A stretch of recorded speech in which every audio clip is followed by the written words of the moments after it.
menyebabkan lahan persawahan warga di Kabupaten Kerinci tak dapat digarap. BPBD Sarolangun petakan TPS yang berpotensi banjir susulan. Sidang lanjutan kasus dugaan korupsi pengesahan RAPBD Jambi tahun 2017-2018 kembali dipersidangkan.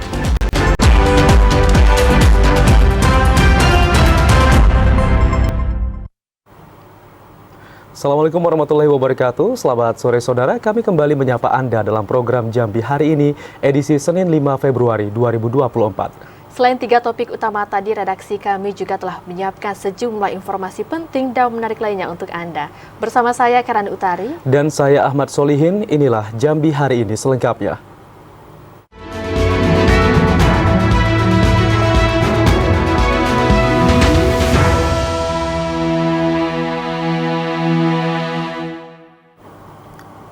Saudara, BPBD tingkatkan kesiapsiagaan banjir susulan jelang pemilu 2024.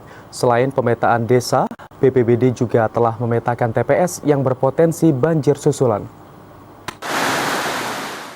Jelang pemilu 2024, BPBD Sarolangun terus meningkatkan dan melakukan upaya kesiapsiagaan untuk mengantisipasi ancaman dan potensi bencana alam seperti banjir, longsor, dan penanganan pasca bencana alam. Kepala Bidang Kedaruratan dan Logistik BPBD Sarolangun, Yen Aswadi mengatakan, pemilu pada 14 Februari mendatang berlangsung di tengah periode musim hujan.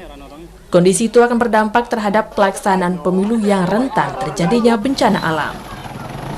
Berdasarkan koordinasi bersama KPU Sarolangun, pihak KPU telah memetakan jumlah TPS yang rawan terjadinya bencana alam, terutama banjir susulan. Sebelumnya, pada awal tahun 2024, sejumlah wilayah di Kabupaten Sarolangun terdampak banjir akibat tingginya intensitas hujan. Untuk informasi dari BMKG memang dari surat yang kami terima sampai bulan Maret, cuaca memang masih ekstrim. Jadi kami melakukan masyarakat untuk tetap waspada. Untuk mengantisipasi terjadinya bencana alam saat pemilu, KPU Sarolangun akan menyiapkan TPS darurat di daerah rawan bencana. Edi Kusnadi, TVRI Jambi melaporkan. Beralih ke Kabupaten Tanjung Jabung Timur, saudara, banjir masih menggenangi Kecamatan Berbak. Kondisi itu membuat seluruh TPS akan direlokasi ke tempat yang tak terdampak banjir.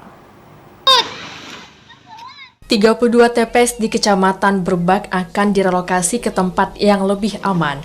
Relokasi itu dilakukan karena wilayah tersebut tengah digenangi banjir dan dikhawatirkan akan berlanjut hingga hari pencoblosan. Nantinya TPS yang ada di Kecamatan Berbak direlokasi ke kantor desa maupun rumah warga yang wilayahnya jauh dari banjir. Ketua KPU Kabupaten Tanjung Jabung Timur, Hodijatul Kubro mengatakan, pihaknya telah menyiapkan sejumlah standar operasional prosedur upaya mitigasi, salah satunya merelokasi TPS. KPU Tanjung Jabung Timur telah melakukan rapat koordinasi bersama pihak-pihak terkait seperti camat dan ramil serta pihak polsek untuk menentukan relokasi TPS.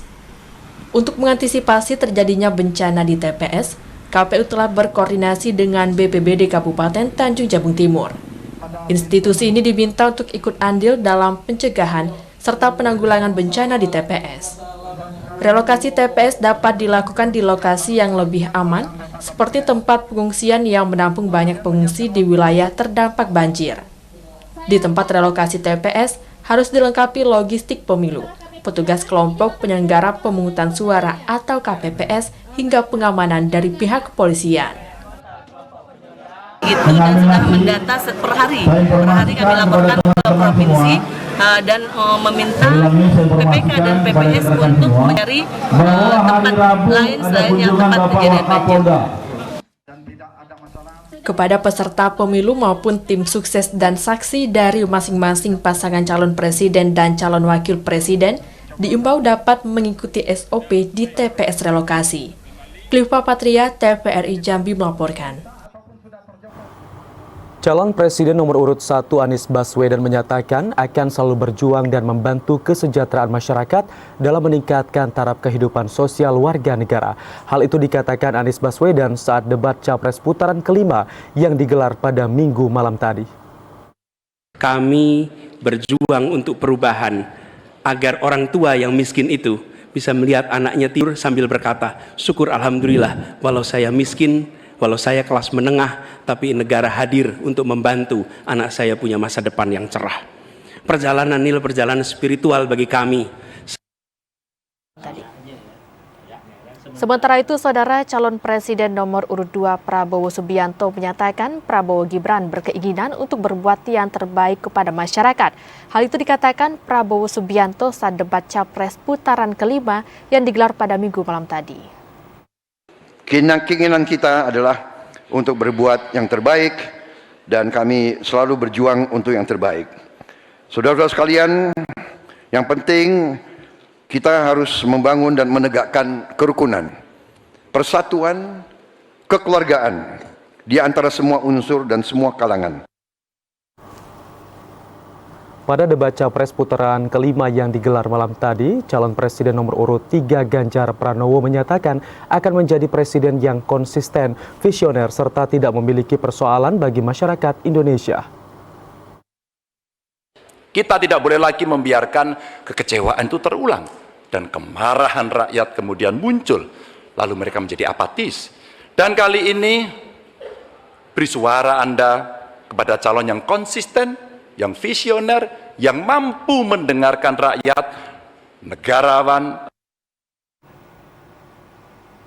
Ya, Saudara, KPU Republik Indonesia telah menggelar debat calon presiden putaran terakhir.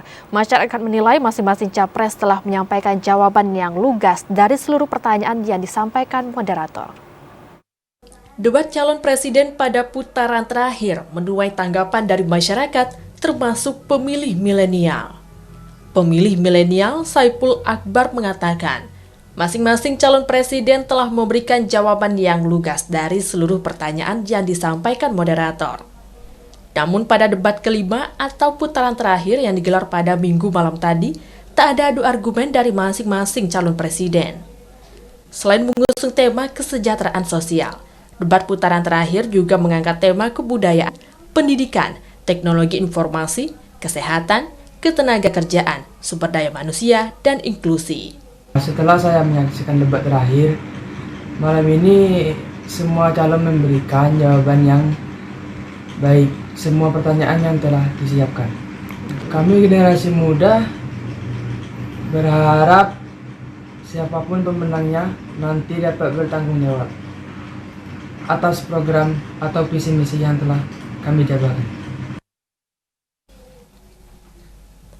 Saipul Akbar menambahkan debat putaran terakhir tak mengubah keyakinannya dalam memilih pasangan calon presiden dan wakil presiden yang akan memimpin Indonesia untuk 5 tahun ke depan. Azam Afnan, TVRI Jambi melaporkan.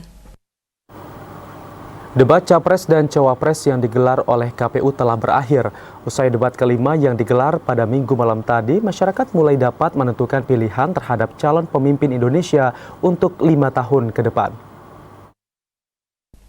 KPU Republik Indonesia telah menggelar debat Capres dan Cawapres untuk pemilu tahun 2024. Debat kelima atau terakhir yang digelar pada Minggu malam tadi mengangkat tema kesejahteraan sosial, kebudayaan, pendidikan, teknologi, kesehatan, ketenagakerjaan, sumber daya manusia, dan inklusi. Debat terakhir itu dinilai kurang menarik oleh sebagian masyarakat karena tidak ada adu argumen atau gagasan dan ide dari masing-masing calon presiden. Usai debat, masyarakat mulai dapat menentukan pilihan terhadap calon pemimpin Indonesia untuk 5 tahun ke depan. Ya, kalau kita lihat semalam memang debatnya masih nggak terlalu frontal kayak sebelumnya. Masih tiap paslon tampak santai jawab. Ya mungkin terakhir ini gimana cara mereka untuk memikat hati masyarakat untuk memilih mereka. Yang diharapkan itu tadi intinya rakyat sejahtera, terus ya kalau seperti kami ini kan dagang gitu kan, jualan sembako yang murah. Sudah tuh sekolah, anak-anak sekolah kalau bisa diringankan gitu.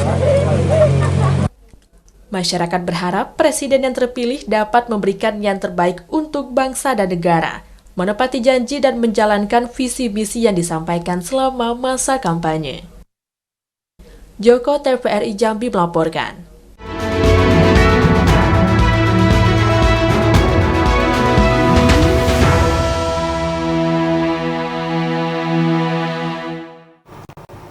Saudara, ratusan pejabat pemerintah Provinsi Jambi wajib lapor harta kekayaan penyelenggara negara. Informasi selengkapnya akan kami hadirkan usai pariwara berikut ini. Tetaplah bersama kami.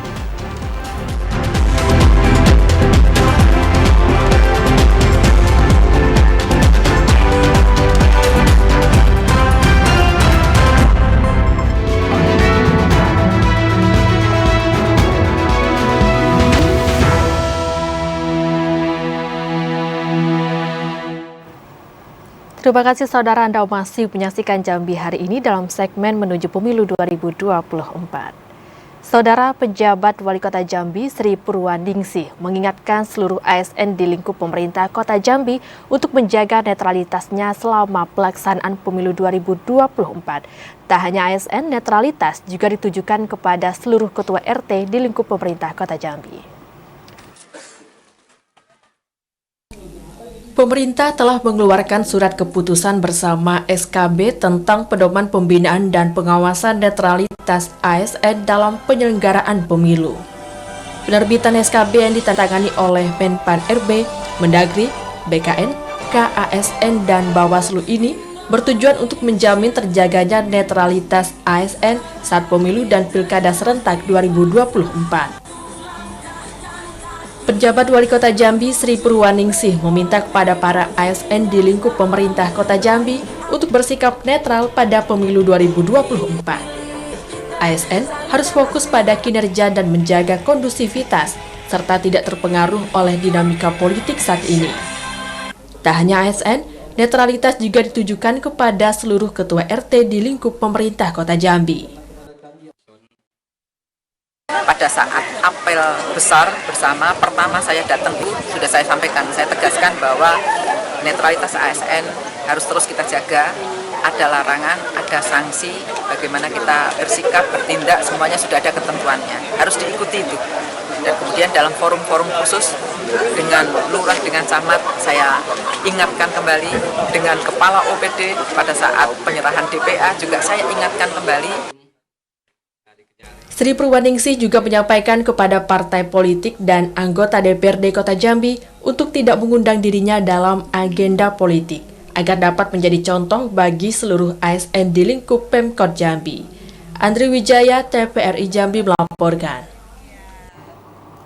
Petugas KPPS diminta untuk mempersiapkan lokasi, pembuatan, bentuk, dan tata letak tempat pemungutan suara atau TPS.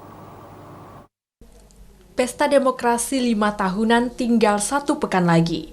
7 anggota kelompok penyelenggara pemungutan suara atau KPPS diminta untuk mempersiapkan lokasi di TPS-nya masing-masing sesuai ketentuan yang telah diatur melalui keputusan KPU. Mulai dari penyiapan TPS, pembuatan TPS, pembentukan TPS, dan tata letak TPS. Anggota KPU Kota Jambi, Rengki Pirdana mengatakan, TPS tersebut harus selesai dibuat 1 hari sebelum pemungutan suara dengan memperhatikan beberapa hal, mulai dari ruangan atau menggunakan tenda, pembatas, menyiapkan papan untuk menempel daftar nama peserta pemilu, formulir model C, dan pengumuman hasil penghitungan suara. Tak hanya itu, KPPS juga harus menyiapkan tempat duduk untuk anggota KPPS, saksi, pemilih, dan pengawas TPS, menyiapkan meja untuk kotak dan bilik suara, serta penerangan yang cukup.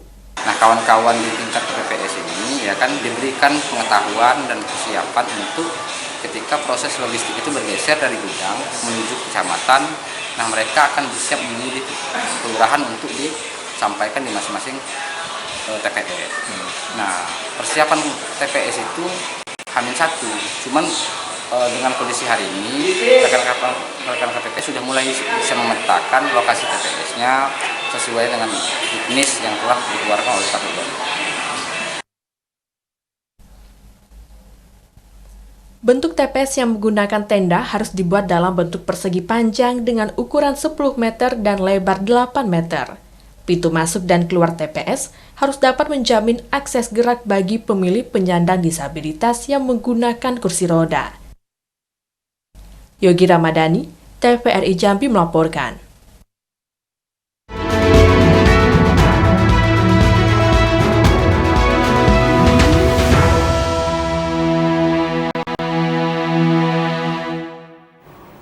Kesorotan lainnya, saudara, banjir bandang menyebabkan lahan persawahan warga di Desa Sanggaran Agung, Kecamatan Danau Kerinci tak dapat digarap. Kondisi itu menyebabkan petani terpaksa menunda masa tanam. Banjir bandang mengakibatkan rusaknya area persawahan warga di Desa Sanggaran Agung, Kecamatan Danau Kerinci, Kabupaten Kerinci.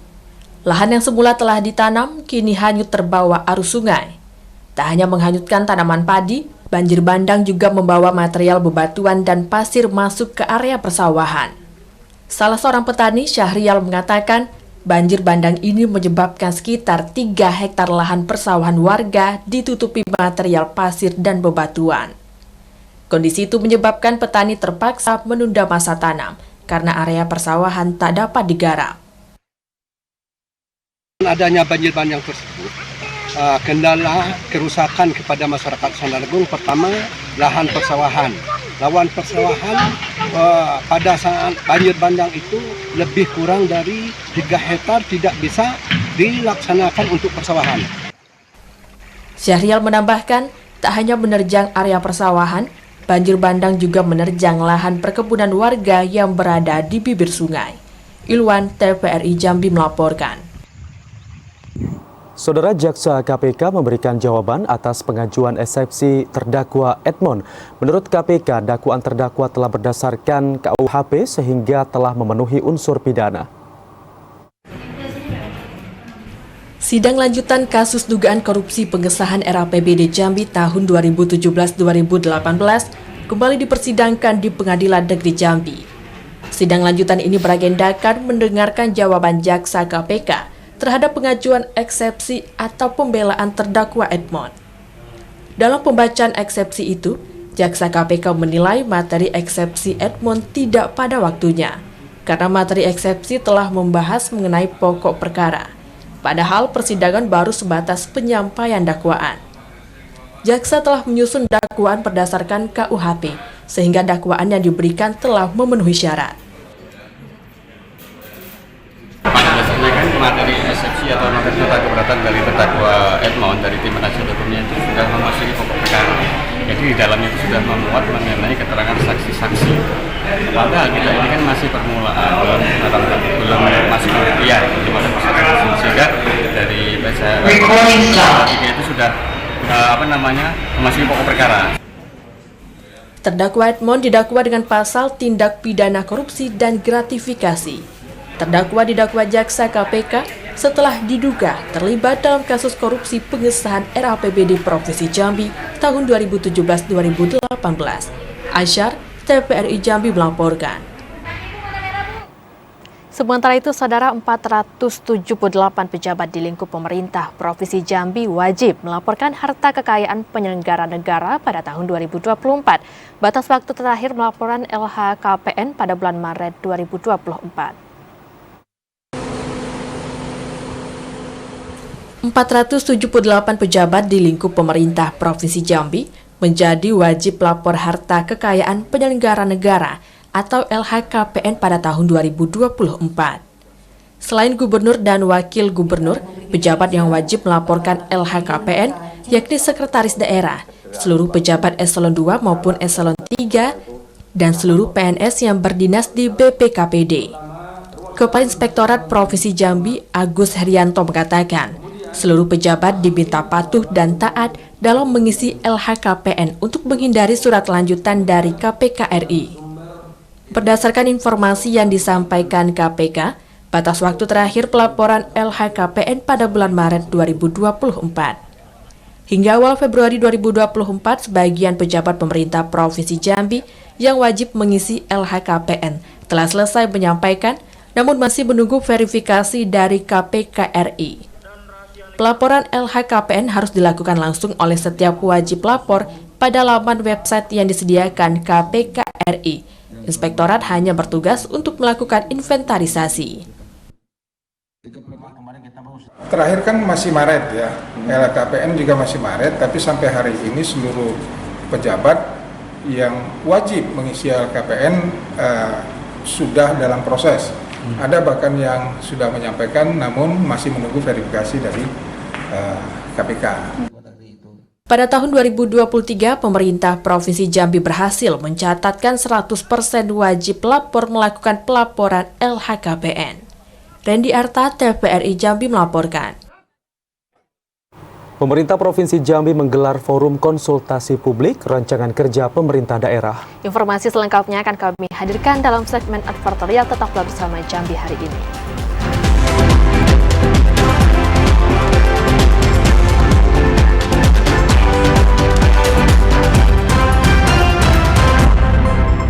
Terima kasih Anda masih bersama kami di Jambi hari ini dan kita simak sejumlah informasi advertorial. Pemerintah Provinsi Jambi menggelar forum konsultasi publik rancangan kerja pemerintah daerah atau RKPD tahun 2025. Forum konsultasi publik ini bertujuan untuk menyerap aspirasi pemangku kepentingan. Forum konsultasi rancangan kerja pemerintah daerah atau RKPD bertujuan untuk menyerap aspirasi pemangku prioritas dan sasaran pembangunan Provinsi Jambi tahun 2025. Masukan dan saran akan dirumuskan dalam berita acara kesepakatan dan ditandatangani oleh Kepala Bapeda dan perwakilan Kepala Perangkat Daerah, serta perwakilan masyarakat yang hadir pada konsultasi publik. Hal itu dikatakan Sekda Provinsi Jambi Sudirman pada forum konsultasi publik RKPD yang digelar di Aula Bapeda Provinsi Jambi. Forum konsultasi yang digelar pada Senin pagi ini merupakan momentum yang strategis bagi para pemangku kepentingan untuk dapat memberikan masukan terhadap rancangan awal RKPD Provinsi Jambi tahun 2025. Pelaksanaan forum ini merupakan salah satu wujud kepatuhan terhadap pasal 80 Peraturan Menteri Dalam Negeri Nomor 86 Tahun 2017. Rencana kerja pemerintah daerah 2025 itu menjadi sesuatu yang sifatnya bottom up dari bawah, sehingga bisa menampung seluruh kebutuhan aspirasi yang tentunya juga kita harus memahami bahwa nanti pada muaranya adalah dikumpulkan dalam APBD. Kita memahami betul, tadi sudah saya sampaikan dengan keterbatasan anggaran, kegiatan yang memang prioritas, yang memberikan daya ungkit bagi pendapatan daerah, termasuk juga dalam rangka upaya untuk pencapaian visi-misi kepala daerah. Sudirman berharap forum konsultasi ini dapat menjadi media diskusi dan pembentukan komitmen seluruh pemangku kepentingan dalam pembangunan, keterkaitan dan konsistensi antara perencanaan, penganggaran, pelaksanaan, dan pengawasan. Yazid Santoso, Iwan Hendri, TVRI Jambi melaporkan. PJ Bupati Tebo Aspan menyerahkan bantuan kebakaran kepada korban kebakaran di Desa Teluk Rendah Ilir, Kecamatan Tebo Ilir. Bantuan itu diberikan sebagai bentuk kepedulian pemerintah terhadap warganya yang terdampak musibah. Kebakaran yang menghanguskan satu unit rumah panggung milik M. Zuhdi warga di Desa Teluk Rendah Ilir, Kecamatan Tebo Ilir, Kabupaten Tebo, sepekan terakhir mendapat perhatian dari PJ Bupati Tebo Aspan. Didampingi unsur Perkompimda, Aspan bersama Ketua TP PKK Tebo menyalurkan bantuan kepada para korban kebakaran. Bantuan yang diberikan berupa sembako, uang, dan beberapa peralatan lainnya. Aspan mengatakan bantuan itu diberikan sebagai bentuk kepedulian pemerintah terhadap warganya yang terdampak musibah dan bencana alam. Aspan berharap bantuan yang diberikan dapat bermanfaat dan mengurangi beban korban kebakaran. Tak hanya memberikan bantuan kepada korban kebakaran, dalam kunjungannya, Aspan juga memberikan bantuan kepada korban banjir. Intizam, TVRI Jambi melaporkan. Saudara, puluhan kasus DBD di Kota Jambi terjadi pada awal tahun 2024. Informasi selengkapnya akan kami hadirkan usai pariwara berikut ini. Tetaplah bersama kami.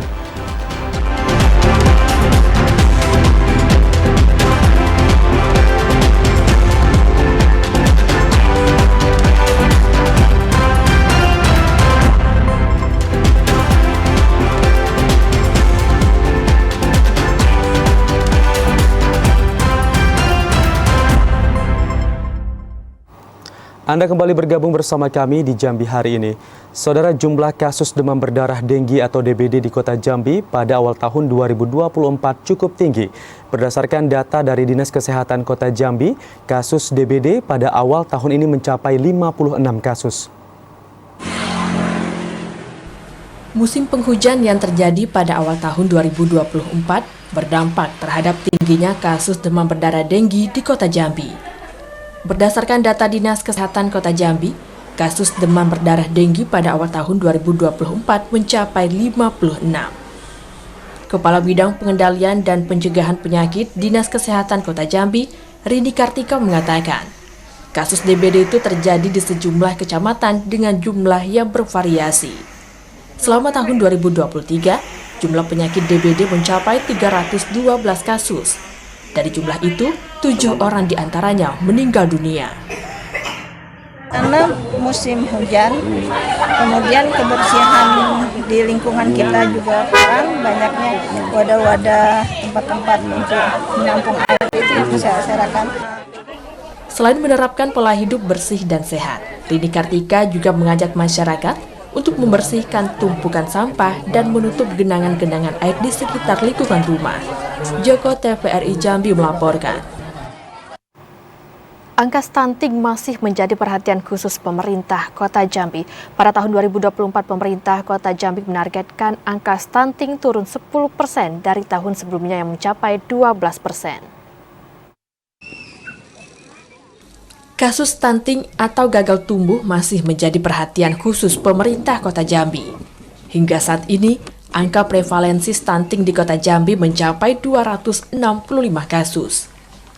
Menyikapi masih tingginya angka stunting, pemerintah Kota Jambi terus melakukan berbagai upaya pencegahan. Salah satunya melalui pemberian makanan tambahan yang bergizi dan penyuluhan kepada masyarakat. Penjabat Wali Kota Jambi Sri Purwaningsih mengatakan, pada tahun 2024, angka prevalensi stunting turun 10% dari tahun sebelumnya mencapai 12%. Bagaimana kita ketahui bersama bahwa penurunan stunting ini menjadi prioritas nasional dan pemerintah mentargetkan untuk tahun 2024 ini secara nasional angka stunting kita jadi 14%. Sri Purwaningsih minta kepada para camat dan lurah untuk turun langsung ke masyarakat agar penanganan stunting berlangsung maksimal. Joko TVRI Jambi melaporkan. Saudara, penerapan dan penggunaan identitas kependudukan digital atau IKD jelang pemilu 2024 di Kabupaten Sorolangun belum maksimal. Kondisi itu disebabkan masih banyaknya masyarakat yang belum memahami manfaat dari IKD. Program aktivasi identitas kependudukan digitalisasi atau IKD di Kabupaten Sorolangun belum maksimal. Dari 25% yang ditargetkan pemerintah pusat, saat ini aktivasi IKD baru mencapai 0,5% dari jumlah penduduk yang telah memiliki KTP elektronik. Kepala Dinas Kependudukan dan Catatan Sipil Kabupaten Sorolangun, Ridwan, mengatakan, pihaknya terus menggencarkan berbagai sosialisasi transformasi pengguna IKD kepada masyarakat. Masih minimnya masyarakat yang mengakses aplikasi IKD, salah satunya disebabkan belum efektifnya penggunaan identitas kependudukan digital di berbagai sektor jasa dan keuangan. Untuk identitas kependudukan digital di Kabupaten Sorolangun saat ini memang belum terlalu tinggi, kita baru di angka sekitar 2.000-an masyarakat kita yang sudah mempunyai IKD. Kendalanya yang pertama memang setiap pengurusan IKD itu kan mesti ke Capil atau mesti di scan barcode di sini, itu yang pertama. Kemudian banyak masyarakat kita memang yang masih belum paham. Penerapan IKD merupakan instruksi langsung dari Kemendagri melalui Direktorat Kependudukan dan Catatan Sipil. Penerapan IKD bertujuan untuk memudahkan masyarakat dalam mendapatkan pelayanan publik. Edi Kusnadi, TVRI Jambi melaporkan. Kesorotan lainnya, saudara, harga pinang di Kabupaten Tanjung Jabung Barat berfluktuatif, berkisar Rp3 hingga Rp5.000 per kilogram. Berfluktuatifnya harga pinang ini berdampak terhadap sepinya pembeli di sejumlah pasar tradisional. Sejak 1 tahun terakhir, pedagang pasar tradisional di Kecamatan Kuala Betara, Betara, dan Bram Hitam mengeluhkan rendahnya daya beli masyarakat. Salah seorang pedagang pakaian di pasar tradisional Legi, Desa Serdang Jaya, Apuak mengatakan, menurunnya daya beli masyarakat itu dipengaruhi anjloknya harga komoditas pinang dan kelapa sawit. Sebelumnya, Apuak mendapat penghasilan 1,5 hingga 2 juta rupiah. Namun saat ini hanya berkisar 200 hingga 500 ribu rupiah. Kalau untuk 1 tahun belakangan ini bang, pengaruhnya petani ini nampaknya bang, ke dagang nih. Kalau itu pasar ini kan tidak menentu bang. Kadang ya kalau 1 jutaan dapat. Pedagang lainnya, Ajo menambahkan turunnya daya beli masyarakat ini menyebabkan pedagang rugi bahkan gulung tikar. Ajo berharap hasil pertanian dan perkebunan kembali membaik sehingga aktivitas jual beli kembali normal. Saat ini harga pinang kering berkisar 3 hingga 5 ribu rupiah per kilogram. Dari harga sebelumnya mencapai 20 ribu rupiah per kilogram. Didi Haryadi, TVRI Jambi melaporkan. Sampai di sini saudara, kami menemani Anda dalam program Jambi hari ini. Terima kasih atas perhatian dan kebersamaan Anda, dan akhirnya saya Ahmad Solihin. Dan saya Karani Utari bersama kerabat kerja yang bertugas pamit undur diri. Assalamualaikum warahmatullahi wabarakatuh dan sampai jumpa.